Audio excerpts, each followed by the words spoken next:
বন্ধুরা সবাই কেমন আছো? আমিও ভালো আছি, আশা করছি তোমরাও ভালো রয়েছো। তো দেখো আজকে সকাল থেকে কি হারে বৃষ্টি হচ্ছে। এখন বিকেলের আমি ক্লিপটা নিয়েছি, তো বিকেলেও কি হারে বৃষ্টি হচ্ছে। কোথাও যে একটু যাবো, কোথাও ঘুরবো বেড়াবো সেই সব তো ভাবাই যাবে না, এত বৃষ্টি হচ্ছে। তো ঘর থেকে তো কেউ কোথাও বেরোতে পারছি না, তাই ঘরে বসে বসে ভাবলাম যে একটু পেঁয়াজি করে নিই। গরম গরম বৃষ্টির মধ্যে পেঁয়াজি খেতে খুবই ভালো লাগে। তো এখানে যেমন কথা তেমন কাজ, এখানে পেঁয়াজ কেটে দিয়েছে তোমাদের দাদা ভাই। পেঁয়াজ লঙ্কা সব কুচি দিয়েছে। আমি এখন পেঁয়াজিটা ভালো করে মাখিয়ে নেবো।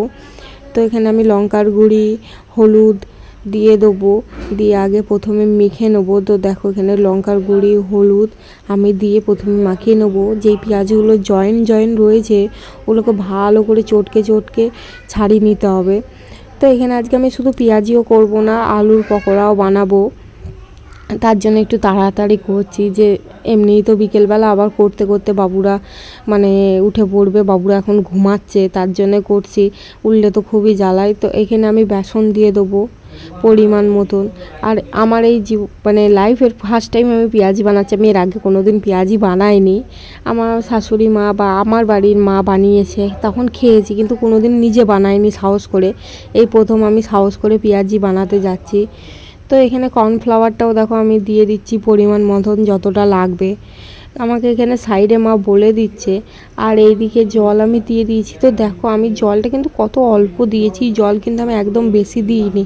তাও কিন্তু আমার বেসনের যে ব্যাটারটা হয়েছিল ওই ব্যাটারটা খুবই পাতলা হয়ে গেছিলো। আমাকে পরে আবার 1 চামচ বেসন পেঁয়াজিতে পাইল করতে হয়েছে। তো এখানে কড়া বসিয়ে দিলাম, কড়াই অল্প জল আছে, সেই জলটাও শুকিয়ে গেল। গরম তেল দিয়ে দিলাম। আর এবারে যে তেলটা তোমাদের দাদাভাই এনেছে না, এই তেলটা কাঁচা যখন ঠান্ডা যখন, তখন কিন্তু দেখো কত সুন্দর তেল, সাদা তেলের মতন কালার। আর এই তেলটা যখন গরম হয়ে যাচ্ছে তখন কালারটা হলুদ হয়ে যাচ্ছে। তোমরা দেখলে ভাববে যে সরষের তেল পাইল আছে, কিন্তু না, এই সাদা তেলটা যখন অতিরিক্ত গরম করে ফেলছি না, তখন এরকম কালারটা হয়ে যাচ্ছে। বুঝতে পারছি না যে কেন হচ্ছে। আর এই দেখো আমি এখন প্রথম 5টা দিয়ে দেবো। তো আমার পেঁয়াজির সাইজগুলো এতই বড় বড় হয়ে গেছিলো যে পেঁয়াজিটা ভিতরে কাঁচা রয়েছে, আর উপরের কোটিংটা, যেটা উপরের কোটটা, সেটা একবার লাল হয়ে গেছে। তোমরা দেখলে বুঝতে পারবে। আর আমার গ্যাসের ফ্লেমটা বাড়ানো ছিল, তো আমি তো জানতাম না। আমাকে মা বললো যে গ্যাসটা কমিয়ে ভাজ, তাহলে হবে। তো প্রথমের 5টা তো একদমই ভালো হয়নি, তোমরা দেখলেই বুঝতে পারবে। প্রথমের 5টা একদমই ভালো হয়নি। দেখো উপরটা যে কত সুন্দর হয়েছে, দেখে মনে হচ্ছে হয়ে গেছে, কিন্তু ভিতরটা একবারেই কাঁচা, ভিতরটা একদম ভালো নাই। তো এই করেই প্রথমে 1 পিস খেলাম, আর দিয়ে দেখলাম যে এগুলো তো একদমই ভালো হয়নি। তারপরে ছোট করে দেওয়া হলো। দেখো তারপরে ছোট করে দিলাম, আর গ্যাসের ফ্লেমটাও কমিয়ে রেখে দিলাম, যে আস্তে আস্তে হোক, অত তাড়া নেয়, কিন্তু ভালো হোক। তো এখানে পেঁয়াজিগুলো এরকম করে ছোট করে ভেজে নিই। চলো দেখো তোমরা।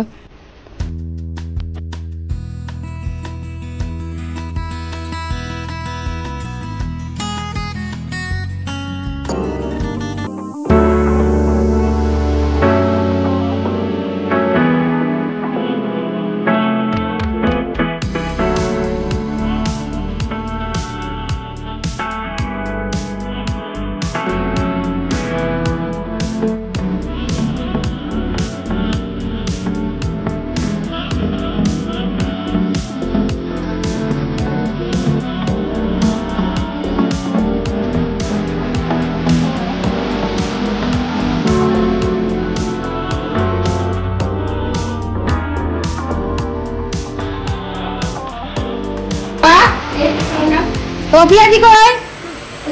পেঁয়াজি কই খাও দেখি, খাও, হ্যাঁ করো, খাও। ঝাল তো পেঁয়াজি কই খাও দেখি, খাও। ঝাল খাও, কেমন হয়েছে বলো? খুব ভালো হয়েছে। 2000 years later. বন্ধুরা গরম পেঁয়াজি করে ভাজা হয়ে গেল, খাওয়াও হয়ে গেল। কেন পেঁয়াজি রেখে দিলে ঠান্ডা হয়ে গেলে ভালো লাগবে না, গরমই সবাইকে দিয়ে দিলাম, খেয়ে নিল। বাবুদেরকেও দিয়েছি, কিন্তু বাবুদের লেগেছে ঝাল, ওরা তো খেতেই পারেনি। তো আমার পেঁয়াজি ভাজার সময় তোমাদের দাদাভাই আলু গ্রেট করে রেখে দিয়েছিল, আর সাইডে মা রুটি করতে লেগে গেছে। রাতের ডিনার হবে, তো রুটি করছে, গোলা রুটি এগুলোকে আমাদের এখানে বলে। তো আলু গ্রেট করে আলু ভালো করে ধুইয়ে চিপুড়ে লবণ মাখিয়ে রেখেছি। তো লবণ মাখিয়ে রাখার কারণে আলুতে কত জল হয়ে গেছে। তো দেখো এই জলগুলো আমি ভালো করে নিচুড়ে নিয়ে পাশে একটা বাটি রয়েছে ওতে রাখবো। তো দেখো লবণ মাখাতে খুবই জল বেরিয়েছে প্রচুর, মানে আলুটা যতটা ছিল আলু অর্ধেক হয়ে গেছে। তো পেঁয়াজ লঙ্কা কুচি যেমন দেয় দিয়ে দিলাম। আমাদের এখানে মা বলছে যে আমাদের এখানে এগুলোকে আলুর বড়া বলে, আর তোরা বলছিস আলুর পকোড়া। তা আমরা আলুর পকোড়া বলি আর মারা বলে আলুর বড়া। তো দেখো এখানে আমি ভালো করে তেলটাকে জ্বালিয়ে নিলাম। তেলটা ঠান্ডা হয়ে গেছে, পেঁয়াজি খেতে খেতে তেল ঠান্ডা হয়ে গেছে। তো তেলে গ্যাস জ্বালিয়ে দিলাম যে তেলটা হোক আস্তে আস্তে। তো আমি এটা ভালো করে মেখে নেবো। তো দেখো আর ক্যামেরাটা আমার মা ধরেছিল, তার জন্য মা ভালো করে মানে ধরতে পারে না। মায়ের একটা আঙুল দেখো ক্যামেরায় দেখা যাবে। তো আমি এখানে যেমন পেঁয়াজির আলাদা আলাদা করে সব মেখেছিলাম ওরকম মাখবো না। বেসন হলুদ সব একসাথে দিয়ে দেবো, নুন লঙ্কা গুঁড়ি ডিম কর্নফ্লাওয়ার সব দিয়ে দেবো একসাথে, দিয়ে মাখাবো। পেঁয়াজির তো আলাদা আলাদা করে মাখিয়েছিলাম কারণ পেঁয়াজগুলো জয়েন্ট ছিল ওইগুলো ছাড়ানোর জন্যে। এটা জয়েন্ট ফয়েন্ট অত নেয়, পেঁয়াজ তো অল্পই দেওয়া হয়েছে, এই হাতে করে এমনি মাখানোর সময় ছাড়িয়ে নেওয়া যাবে। তো দেখো এখানে আমি সব কিছু একসাথে দিয়ে দিচ্ছি, দিয়ে এখানে ভালো করে চকুটে মেখে নেবো। তো আমিও এই জিনিসটাও কোনো দিন বানাইনি। তোমরা ভাববে যে হ্যাঁ দিদিভাই শুধু বলছে এইটা বানাইনি ওইটা বানাইনি। তো আমি এই জিনিসটা সত্যি কোনো দিন বানাইনি, আমাকে মা ক্যামেরার পিছনে বলে দিচ্ছে। আর তোমাদেরকে বললাম না যে মা এখানে ক্যামেরাটা একটু ভুল ধরেছিল, যে মায়ের আঙুলটা দেখা যাচ্ছে, দেখো মায়ের হাতের আঙুলটা দেখা যাচ্ছে। তো দেখো আমি এখানে পকোড়াটা কিভাবে ভাজি, পকোড়া তো না আলুর বড়া, কিভাবে ভাজি তোমরা দেখো।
বন্ধুরা আলুর পকোড়া কিন্তু গরম গরমই ভালো লাগে, ঠান্ডা হলে ভালো লাগবে না। তার জন্য আমি আলুর পকোড়া ভাজা হচ্ছে আর সবাইরে দিয়ে দিচ্ছি। আর এখানে যেই লাস্ট কড়ায় যেইটুকু রয়েছে এইটুকু আমার আর মায়ের রয়েছে। তো এইগুলো আমি ভালো করে এবার ভেজে নামিয়ে নিলাম, নিয়ে ওর উপরে সস দিয়ে দিলাম। আলুর পকোড়াটা সস দিয়ে খেতে বেশি ভালো লাগছিলো, তাই সস দিয়ে এবার মাকে দিয়ে দেবো। আর ভিডিওটা ভালো লাগলে একটা লাইক, একটা সাবস্ক্রাইব করে পাশে থেকো।